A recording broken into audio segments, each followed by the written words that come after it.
আমরা অনেককে বলতে শুনেছি যে আমি জল খেলেও মোটা হয়ে যাই, এবং একইভাবে বলতে শুনেছি যে আমি এত খাই তাও আমার শরীরে কিছু লাগছে না। এই সব কিছু বলা বা জানার আগে আমাদের জানতে হবে আমাদের বডি টাইপ কি বা what is body type. The physical size and shape of a person's body is called a body type.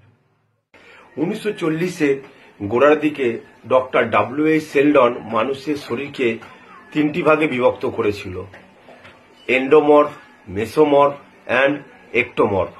এন্ডোমর্ফ এই বডি টাইপসের ব্যক্তিরা গোলাকার আকৃতি হয়, এরা খুব সহজেই ফ্যাট গেইন করতে পারে এবং এদের মেটাবলিজম খুব স্লো হয়, এবং মেটাবলিজম স্লো হওয়ার কারণে এরা খুব তাড়াতাড়ি ফ্যাট লস করতে পারে না, এবং ফ্যাট লস করতে এদের প্রচুর স্ট্রাগল করতে হয়।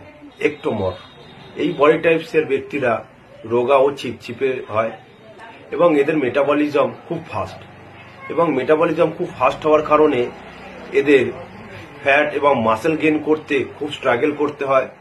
মেসোমর্ফ মেসোমর্ফ হলো আইডিয়াল বডি টাইপ। এই বডি টাইপের ব্যক্তিরা খুব সহজেই ফ্যাট এবং মাসেল গেইন করতে পারে এবং খুব সহজেই ফ্যাট লসও করতে পারে। এই বডি টাইপসের ব্যক্তিরা অ্যাথলেটিক চেয়ারের অধিকারী হয়, এবং এদের কোমরের থেকে শোল্ডারের আকৃতি অনেকটা চওড়া হয়।